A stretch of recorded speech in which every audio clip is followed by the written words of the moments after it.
ನೋಡಿ, ಸಿಜೆಪಿ ಕೇವಲ ಒಂದು ಇನ್ಸ್ಟಾಗ್ರಾಮ್ ಅಕೌಂಟಲ್ಲಿ ಹುಟ್ಟಿಕೊಂಡು ಬಿಲಿಯನ್ ಗಟ್ಟಲೆ ಫಾಲೋವರ್ಸ್ಗಳನ್ನು ಬೆಳೆಸಿದಂಥದ್ದು. ಆರಂಭದಲ್ಲಿ ಎಲ್ಲರೂ ಕೂಡ ಹಾಗೆ ಎಣಿಸ್ಕೊಂಡ್ರು, ಇವರೇನು ಮಾಡ್ತಾರೆ, ಇವರೇನು ಸಾಧಿಸ್ತಾರೆ ಅಂತ ಹೇಳಿ. ಆದರೆ ನಾಳೆ ಮತ್ತೊಂದು ಸುತ್ತಿನ ಮಾತುಕತೆಯನ್ನ ಕೇಂದ್ರ ಸರ್ಕಾರ ನಡೆಸಲಿದೆ. ಕೇಂದ್ರ ಸರ್ಕಾರ ಮಂಡಿ ಊರಲೇಬೇಕಾಗಿದೆ. ಇದು ಸಿಜೆಪಿ ಮತ್ತು ಕೇಂದ್ರ ಸರ್ಕಾರದ 3ನೇ ಹಂತದ ಮಾತುಕತೆ ನಾಳೆ ನಡೆಯಲಿದೆ. ನಾಳಿನ ಮಾತುಕತೆ ವೇಳೆ ಸಿಜೆಪಿ ಬೇಡಿಕೆ ಬಗ್ಗೆ ನಿರ್ಧಾರ ಆಗಲಿದೆ. ಆಬ್ವಿಯಸ್ಲಿ ಸಿಜೆಪಿ ಬೇಡಿಕೆ ಬೇರೆ ಯಾವುದಲ್ಲ, ಧರ್ಮೇಂದ್ರ ಪ್ರಧಾನ್ ಅವರು ರಾಜೀನಾಮೆಯನ್ನು ನೀಡಲೇಬೇಕನ್ನುವಂಥದ್ದು. ಪ್ರಧಾನ್ ರಾಜೀನಾಮೆ ಬೇಡಿಕೆ ಬಗ್ಗೆ ತೀರ್ಮಾನವನ್ನು ತಿಳಿಸಲಿದೆ ಅಂತೆ ಕೇಂದ್ರ ಸರ್ಕಾರ.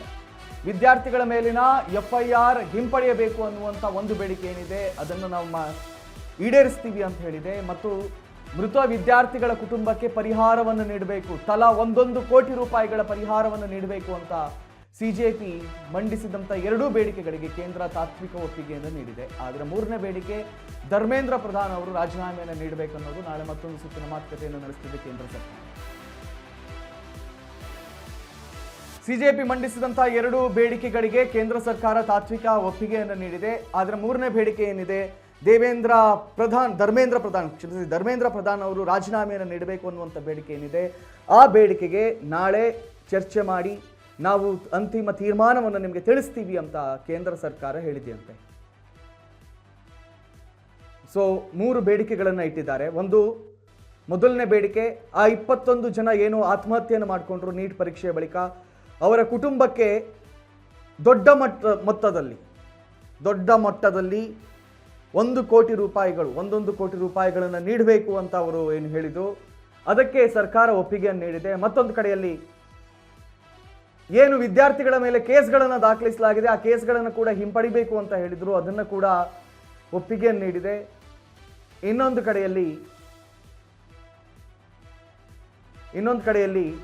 ಧರ್ಮೇಂದ್ರ ಪ್ರಧಾನ್ ಅವರ ರಾಜೀನಾಮೆಯನ್ನು ಕೂಡ ನೀಡಬೇಕು ಅಂತ ಕೇಳಿದೆ. ಸೊ JP ನಡ್ಡಾ ಅವರು ಮಾತಾಡಿದ್ದಾರೆ. ಏನೇನು ಮಾತಾಡಿದ್ದಾರೆ ಕೇಳ್ಕೊಂಡು ಬನ್ನಿ. लगभग 2 घंटे बातचीत चली। सरकार की ओर से मैं और मेरे साथ भारत सरकार के मंत्री जितेंद्र सिंह जी बातचीत में शामिल हुए।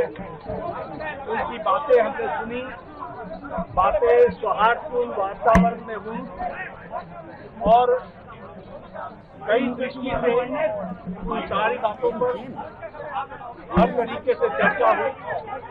उनकी मुख्यतः 3 डिमांड थी और 5 सुधार के दृष्टि से परीक्षा में सुझाव हुए। हमने उनको कहा है कि हम कल आपके साथ दोपहर बाद मिलेंगे और फिर हम आपसे जो चर्चा आंदोलनकारी लोगों के विषयों पर चर्चा करने के लिए यहाँ आए थे। लगभग 2 घंटे बातचीत चली। सरकार की ओर से मैं और मेरे साथ भारत सरकार के ಸೊ JP ಅವರು ಮಾಧ್ಯಮಗಳೊಂದಿಗೆ ಮಾತಾಡಿದ್ದಾರೆ. ನಾವು ನಾಳೆ ಅದರ ತೀರ್ಮಾನವನ್ನು ತೆಗೆದುಕೊಳ್ತೀವಿ ಅಂತ JP ನಡ್ಡಾ ಅವರು ತಿಳಿಸಿದ್ದಾರೆ. ಸಿಜೆಪಿ ಜೊತೆ ಮಾತುಕತೆ 3ನೇ ಹಂತದ ಮಾತುಕತೆ ನಾಳೆ ನಡೆಯಲಿದೆ ಅಂತೆ.